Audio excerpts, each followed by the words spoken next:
So this is what I'm thinking on EU. I'm thinking EU is going to reject off this 9 and continue down. Okay. Looking at the H4. Definitely look. It just doesn't look right, y'all. These EMAs are crossing downward. And it looked like it's going to continue down to the 200. Okay. So it looked like it's not going to break this 9 on an H1. F15 look like it's not going to break my zone. I have a zone drawn out right here. Then looking at the M5 as well. Looking at the RSI, looks like an M is formed. And this is what the market makers like to do. You like to have a low RSI like it did over here. Shoot up, but like it did over here. Come back down and then shoot back up. But I don't know if this is going to continue to go up. It's just something to look for.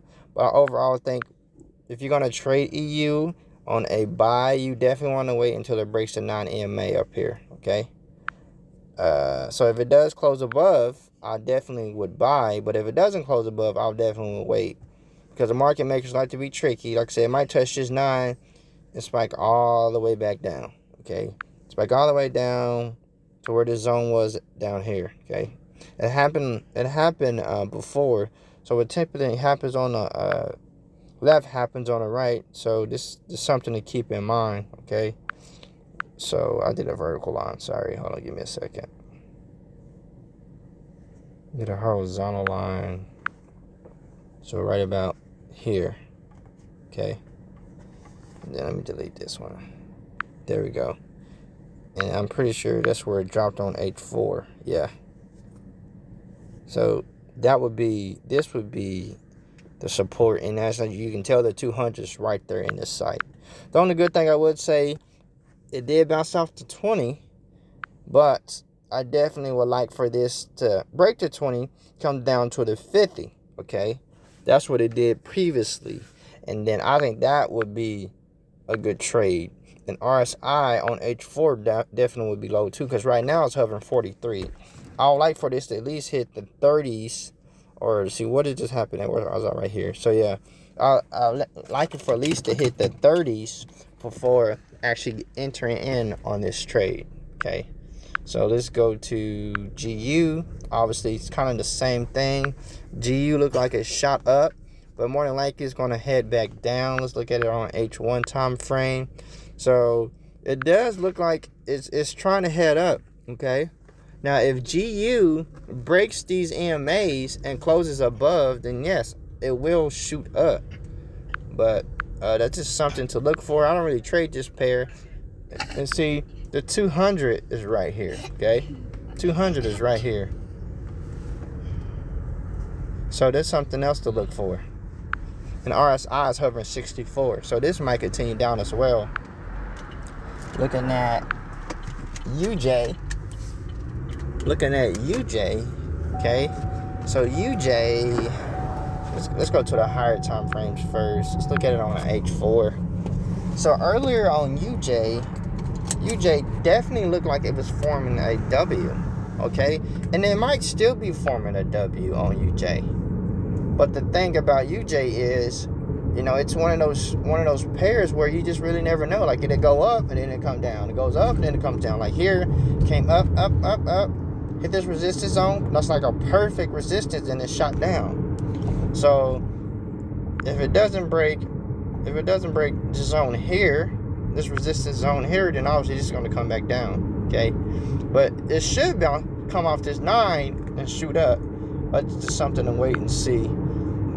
See what it does. Let's go to GJ. And GJ finally look like it's coming back up. Okay. GJ, man, it's one of those trades that's been weird as well this week. Okay, we made money off of this, right?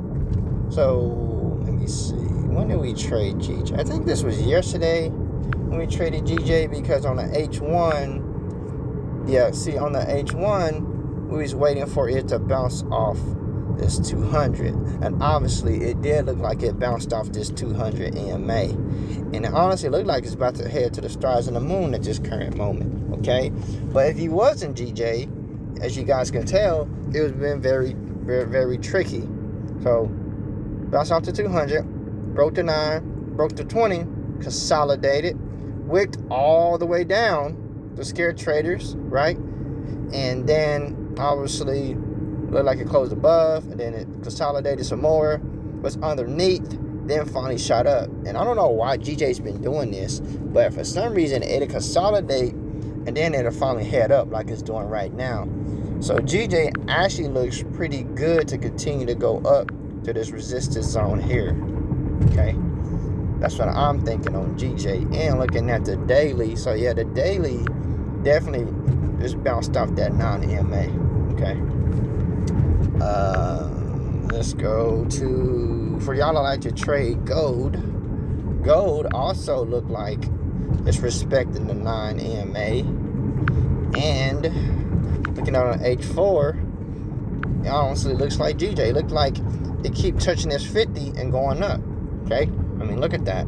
Look how it's respecting that 50. And it looked like gold is actually headed in the upward direction. It's back at the 1900 price action. Okay, so that's what it looks like on gold. And then I know I have some US 30 traders. Hold on.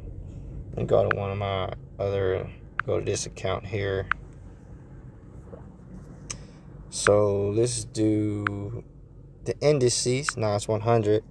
So NAS 100 look like it hasn't been doing any big movements. This is probably was the biggest move here. But, you know, on the candlestick on NAS is obviously 500 to 1,000 pips. But let's see what it's doing. So NAS also looked like it's respecting the 9. Because it looked like it was going down quite some time. Hit this support zone here, and now it's headed back up in the upward direction. And it is above the 50, the 20, and the 9. So this could continue to go back up to this resistance zone here and continue going up. Okay, US 30. I mean, US 30 is one of those pairs that's just been going up. I mean, look, hit the 50 here and went up. Okay, it's back above the 9, so this is more than likely going to hit this resistance zone again before it comes back down. And RSI is in a good spot. Let's look at it on a weekly. So yeah, it looks pretty good. It looks like it's respecting that 9 EMA, which is my purple line here. Okay, so this definitely looks like it's going to continue to go up. I could be wrong, disclaimer. Okay, I could be wrong, but that's just what it's looking like to me. Okay, let's look at it on the H1. So yeah, H1 look like this is a sniper entry for a buy. Look like it's about to bounce off those EMAs and continue to go up. So the US 30 did nice. Let's do the SPX 500. Same deal. They all kind of look the same. Okay, they all kind of lining up the same way, respecting the 9 on the daily. Look like it's bouncing off that 50, and then it's bouncing off the 9 on a weekly. Okay, so it looks good overall. Look like it's in an upward trend, a strong upward trend on SPX 500. And I'm pretty sure that's all the pairs that I normally do a breakdown on. I might do UCAD. So UCAD obviously look like it ain't never coming up. Literally never. Like it'll come up and then it'll come down. It'll come up and then it'll come down. Like it's one of those pairs that you really can trade and just look for sell, sell, sell, sell, you know, until it hit a certain point. Like look, it bounced off the 9 here on a daily, and then what does it start doing? Look like it's about to go ahead and shoot back down. So it's just something to look for and to watch. Give me 1 second. Yo, yeah, so you can look like it's kind of consolidating looking at this. But honestly, I would expect this to close underneath and drop. Okay, because anytime you see 2 candlesticks next to it on H4 like it did over here, it always drops. So you got 2 candlesticks next to it, so more than likely this is probably going to drop. Okay, looking at it on H1, yeah, so it definitely has to break these EMAs, because it could go up, guys. It could go up, but RSI do look like an ugly M. Okay, so you cannot ignore that and have to keep that in mind. Let's look at it at the smaller time frames. In 15, okay, so the EMAs are crossing. Okay, it's above the 200. I think these are trying to get underneath the 200, so that's just something to watch. It honestly looks like it's about to be good sell time for UCAD. Okay, RSI was low. I will say that. I see RSI was low on here, and it bounced off my support here. So this might continue up. I mean, it's just waiting to see. Just to see what it does. But anyways, I just wanted to give y'all like a midweek breakdown. Hopefully this was helpful, and I'll see y'all in the group. Man, let's finish the week strong. As you guys know, me and a couple of guys and my wife, we created a funding talent account as well. So it's definitely worth it. So since I've created my funding talent account, I have made $1,490, and we created this account on Thursday.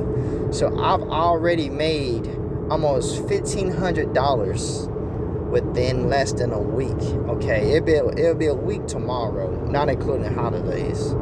So look at that, y'all. This is definitely worth it. Trading in a funding talent account, I trade the demo and then I trade my live. So I made $1,490 since I created this account. This is definitely worth it. As you guys can tell, there are no losses. Something to look into. But anyways, yeah, y'all have a blessed day and a blessed week. And I'll see y'all in the group. Peace.